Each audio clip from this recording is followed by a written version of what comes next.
பேசிட்டு இருப்பானுங்க. இந்த மாரி தெருநாய்கள்லாம் இதா இருக்கு. தெருநாய்கள்லாம் மக்களுக்கு தொந்தரவா இருக்கு. தெருநாய்கள்லாம் மக்கள கடிச்சு வச்சிருது.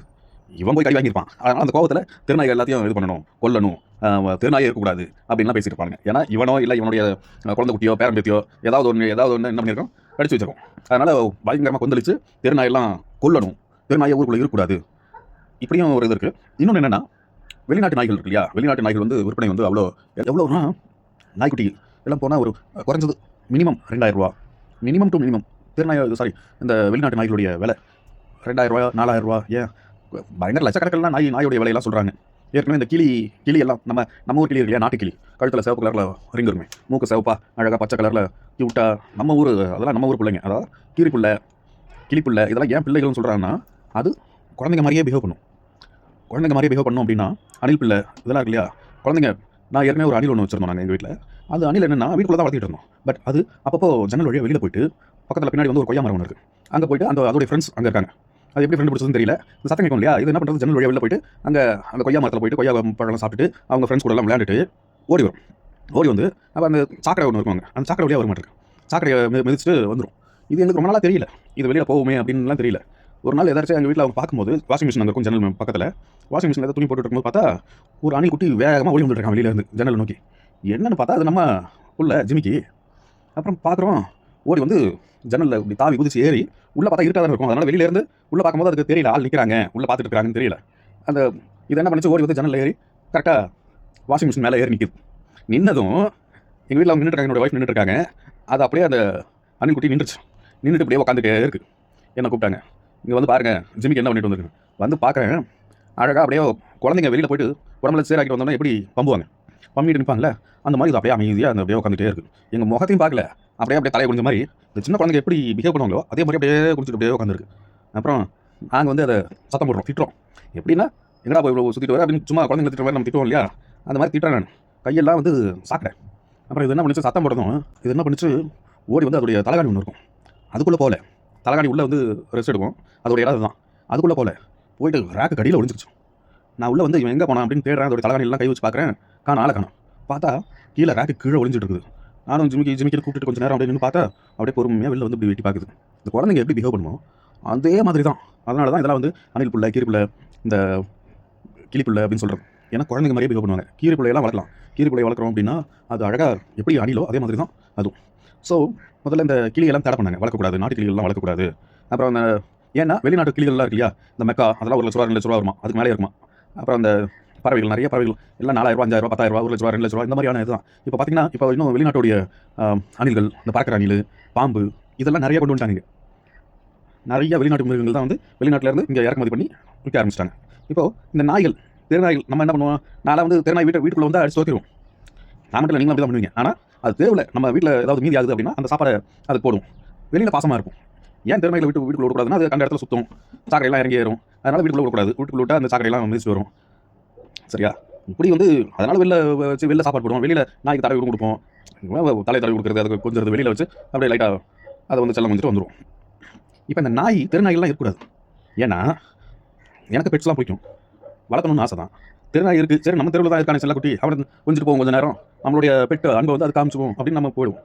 இப்போ அந்த நாய்களை இல்லாமல் ஆக்கிட்டோம்னா, இப்போ நான் வந்து எனக்கு நாய் இல்லை, சரி ஏதாவது ஒரு பெட்டு வளர்ப்போம். நம்ம கொஞ்சம் நேரம் கொஞ்சத்துக்கு அழகாக ஒரு பெட்டு நமக்கு தேவை அப்படின்னா நான் போய்ட்டு கடையில் வாங்க. எவ்வளவு ₹4,000 ₹5,000 ₹1,00,000 ₹2,00,000 செலவு பண்ணணும் நான். இதுக்கு தான் இப்போது வேலை நடக்கிறதே அதுக்கு தான்.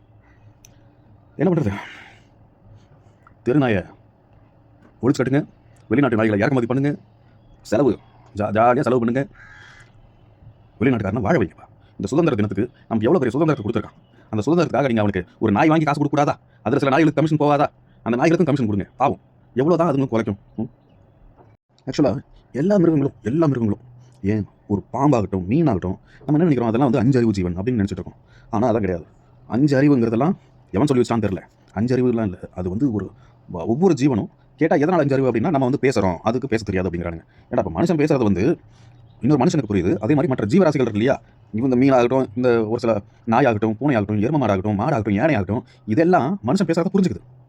ஆனால் பாம்பு கூட ஏன் ஒரு காலகட்டங்களில் பாம்பெல்லாம் இப்போ வந்து வெளிநாட்டு பாம்பெலாம் வளர்க்குறாங்கல்ல, நம்ம வந்து அப்போயே சில ஃபேமிலிஸ்லாம் வந்து இப்போ இந்த ராஜஸ்தான் அந்த மாதிரி மாநிலங்களில் கூட பாம்பெல்லாம் வீட்டில் வளர்த்திட்டு இருக்காங்கன்னா தொழில் ரீதியாக வளர்த்திட்டு இருக்காங்க.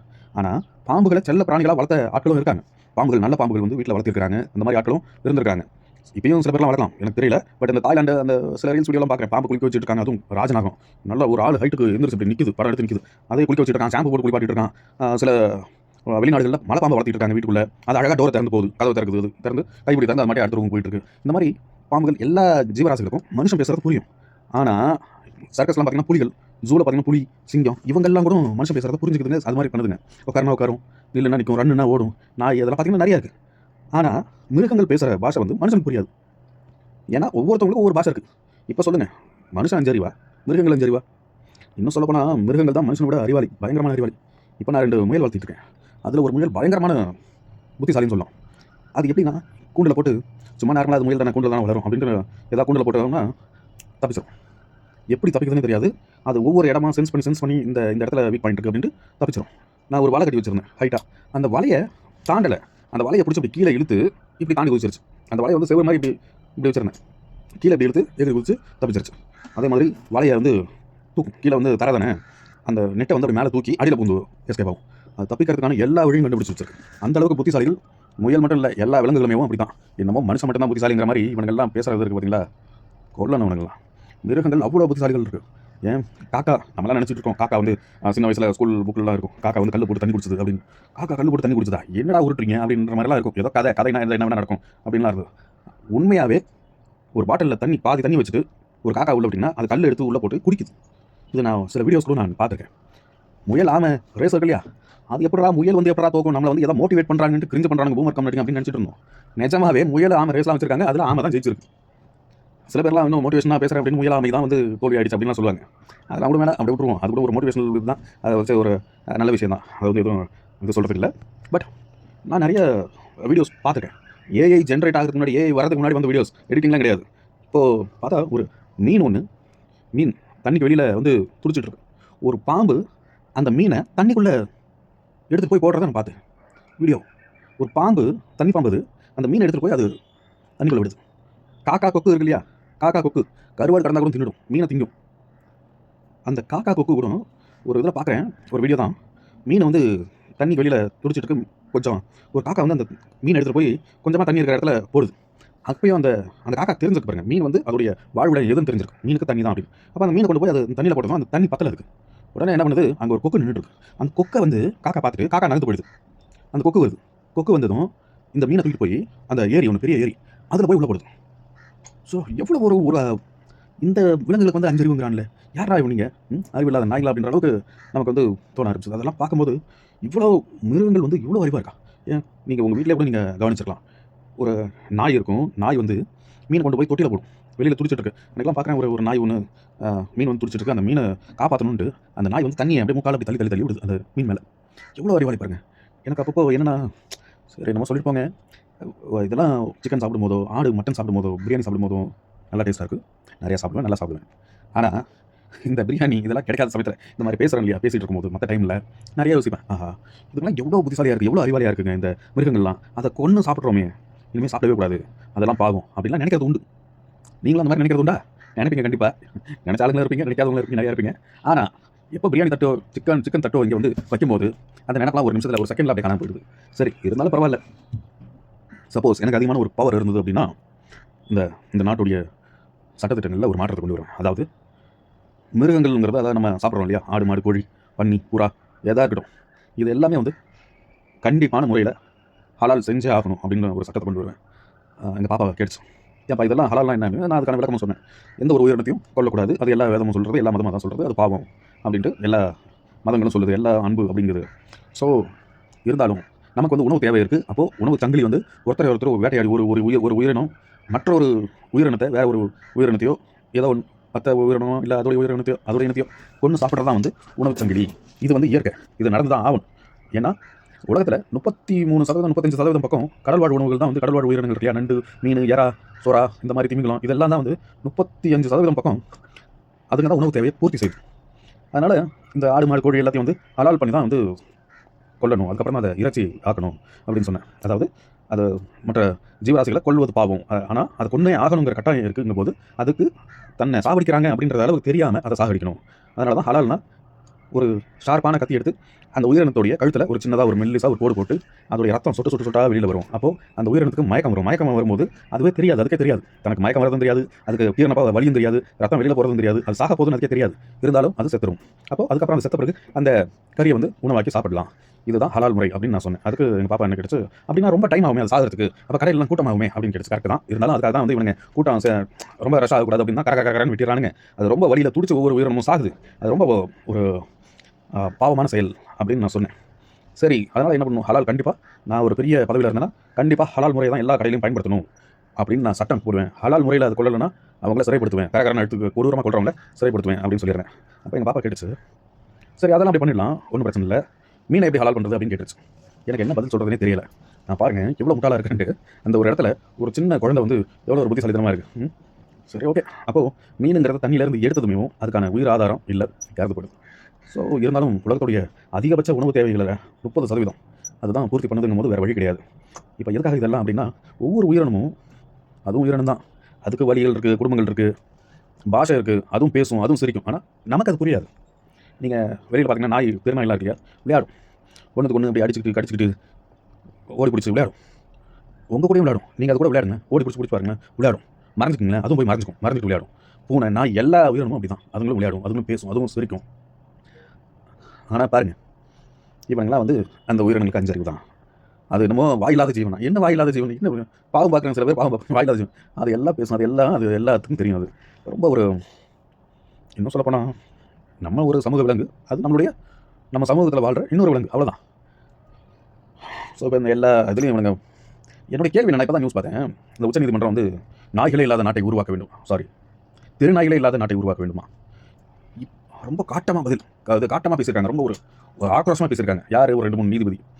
நான் என்ன கேட்குறேன்னா, இவ்வளோ இதை காட்டுறீங்க, தெருநாய் மேலே காட்டுறீங்களே, வன்மத்தை காட்டுறீங்களே, நாட்டில் குற்றங்களே நடக்காத நாடாக வேணும், குற்றவாளிகளே இல்லாத நாடாக வேணும் அப்படின்லாம் ஏன் பேச மாட்டீங்க, ஏன் செய்ய மாட்டீங்க? அதுதானே உங்கள் வேலை. எந்த ஒரு இதோ பாருங்கள், கொலை பண்ணுவேன் 3 மாதம் 6 மாதம் 1 வருஷம் அவ்வளோதான் ஜாமீன். இந்த 3 மாதம் 6 மாதம் 1 வருஷமும் அவங்க வந்து ஜெயிலுக்குள்ள இருக்காங்களான்னு கேட்டால் கிடையாது, வழக்கு நடந்துட்டு இருக்கும். ஜெயிலுக்கு போகிறதுக்கு முன்னாடி ஜாமீன் வாங்கி வந்துடுறான். எப்படி இப்படிலாம் ஒரு நாடு? இவங்கெல்லாம் வந்து நாய்களை பற்றி இவ்வளோ கவலை ஆகுது, நான் திருநாய்களே இல்லாத அந்த அளவுக்கு காட்டம் காமிக்கிற உச்சநீதிமன்றம் இதுவங்க கொஞ்சம் காட்டம் காமிங்க, குற்றவாளிகளே இல்லாத நாடு வேண்டும், குற்றவாளிகளே இருக்கக்கூடாது, எந்த ஒரு குற்றவாளியும் தப்பிக்கக்கூடாது, எந்த ஒரு பொதுமக்களும் பாதிக்கப்படக்கூடாது, எந்த ஒரு குற்றவாளி கொடுஞ்செயல் செஞ்சவனுக்கும் ஜாமீன் வழங்கக்கூடாது, முழுமையான தண்டனை அதிகபட்ச தண்டனையாக இருக்க வேண்டும். இப்படி நீ ஏன் பேச மாட்டீங்க, செய்ய மாட்டீங்க? ஏன்னா நாய் பண்ணி குரங்கு கோட்டான் இதெல்லாம் வந்து அதுக்கெல்லாம் காசு என்னன்னு தெரியாது.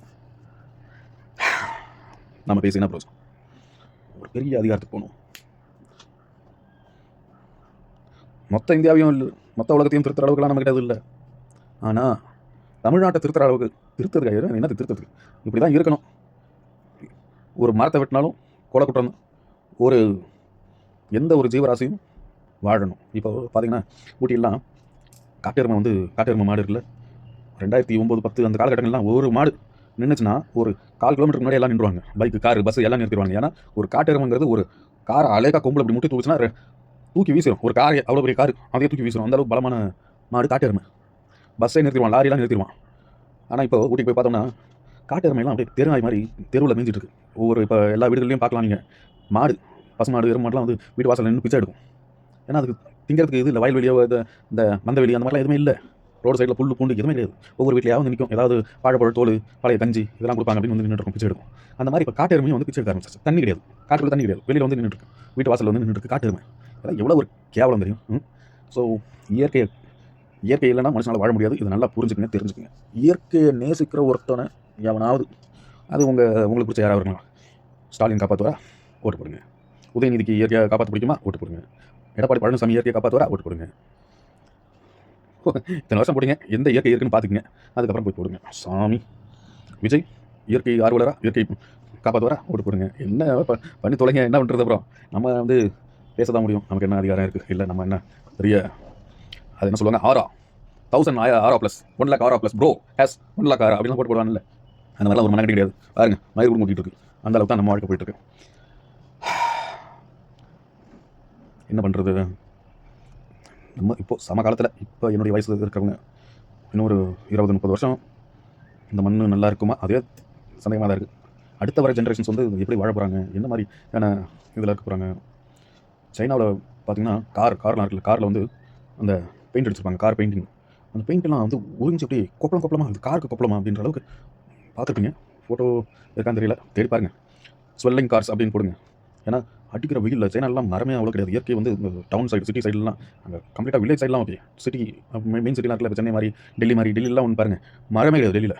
இப்போ என்னென்னா புதுசாலிங்க, பழைய டீசல் வெஹிக்கிள் எல்லாத்தையும் நிறுத்துங்க, டீசல்லாம் விற்றுருங்க, டீசல் வெஹிக்கிள்லாம் விற்றுருங்க, காரெல்லாம் விற்றுருங்க அப்படின்ட்டு இருக்கானுங்க. அதுக்கு ஒரு இப்பயே இவனுங்க வந்து தயாராகி நிறைய மரங்களை நட்டால் அது கார்பன் டை ஆக்சைடு உள்ள எடுத்துகிட்டு ஆக்சிஜன் கொடுக்கும். இது குடும்பமா தெரியாது, அந்த அளவுக்கு முட்டாளா நீங்கள் எனக்கு ஒன்றும் புரியல. மரம் நடுங்க. அந்த மரம் நட்டு இருக்கிற பொல்யூஷன்ஸ் வந்து அந்த பொல்யூஷன் ஏர் பொல்யூஷன் தான், அந்த carbon monoxide, carbon di oxide, இதெல்லாம் மரங்கள் தான் அதோடைய உணவு தேவை, அதாவது மூச்சு காற்றாக எடுத்துக்கும். இது பேசிக்காக சயின்ஸில் இருக்கும், எல்லாருக்கும் தெரியும். அதை விட்டுட்டு வண்டிகள்லாம் நிறுத்தி போக்குவரத்தை நிறுத்தி என்ன பிரயோஜனம்? காடுகள் அதிகமாக இருந்தால் நீ எத்தனை வெஹிக்கிள் வேணால் வச்சுக்க, சந்தோஷமாக இரு. ஸோ இவங்க நினைச்சாலே எரிச்சலாக இருக்குது. பாய்.